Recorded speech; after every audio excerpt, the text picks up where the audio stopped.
શ્વસન તંત્રને કેવી રીતે સ્વસ્થ રાખવું જોઈએ. Hello friends, doctor Mahesh.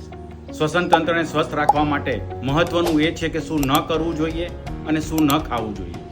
આજે એસી દરેક વ્યક્તિની જરૂરિયાત છે, પણ એનો ઉપયોગ જાણવો પણ ખૂબ જ જરૂરી છે. એસી હંમેશા 26 અને 28 ટેમ્પરેચરની વચ્ચે જ રાખવું જોઈએ. એસીનો સીધો પવન છાતી ઉપર પણ ન આવવો જોઈએ. શરીરમાં પરસેવો ન થવો એ મહત્વનું છે, નહીં કે શરીરને ઠંડુ કરી નાખવું. ફ્રીજનું ઠંડુ પાણી કે બરફનું પાણી એ ન પીવું જોઈએ. નાના બાળકોને ચોકલેટો અને ચાસણીવાળી મીઠાઈઓ ન આપવી જોઈએ. દહીં, છાશ અને તળેલું જે લોકોની કફ પ્રકૃતિ હોય એ લોકોએ બિલકુલ ન લેવું જોઈએ. કોઈપણ ઉપાય રામબાણ ત્યારે જ બને છે કે જ્યારે રોગ અટકાવવાના કારણો તમે સમજો અને જાણો.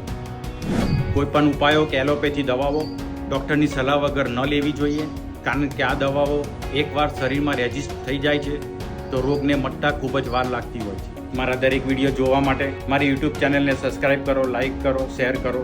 સ્વસ્થ રહો, ખુશ રહો.